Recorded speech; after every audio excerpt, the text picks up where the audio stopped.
The right believes it is its task to preserve, reinforce, or even expand the power structure as it stands now.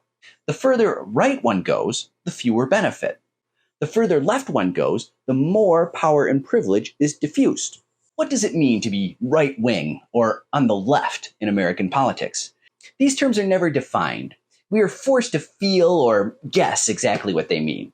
When people talk about the right wing and the left in American politics, it seems like those are the only two alternatives, and that they are the opposite of one another.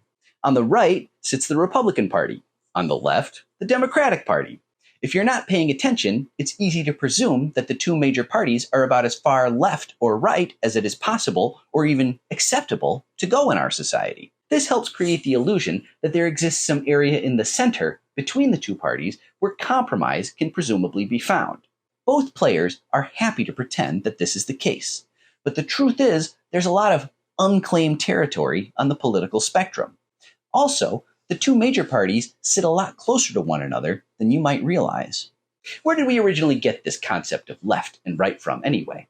In ancient times, a king always had a most trusted advisor who executed the will of the monarch. That person was said to sit at the right hand of the king, overseeing the leader's wishes as though that person was the royal appendage itself. This is why the Bible always talks about sitting at the right hand of God. A believer hopes to bring themselves so close to executing God's will that they deserve that place of honor. In Game of Thrones, various characters hold the title Hand of the King, wearing a special necklace made of interlocking hands and basically governing in place of kings who are too indifferent to handle the mundane day-to-day tasks of running a kingdom. To be on the right is to be as close to the source of power as it is possible to be. To be on the right is to be among the most devoted supporters of the existing hierarchy of class power and the status quo. The right believes it is its task to preserve, reinforce, or even expand the power structure as it stands now. Just as democracy and oligarchy exist on a spectrum, so too should our concept of left and right. The further right one goes, the fewer benefit. At the extreme end of the spectrum might be one person, a monarch, for example. In a monarchy, power and privilege accrue to a monarch, a singular personage.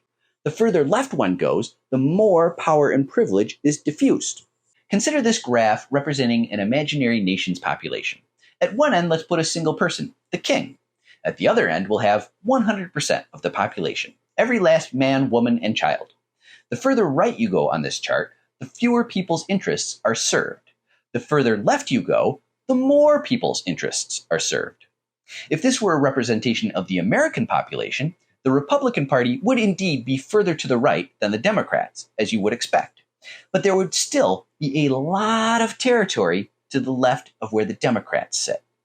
A true working-class party would sit much further to the left on this spectrum than the Democratic Party does. This is what our country needs: politics that support the needs of the many, not just the wealthy few, or corporations.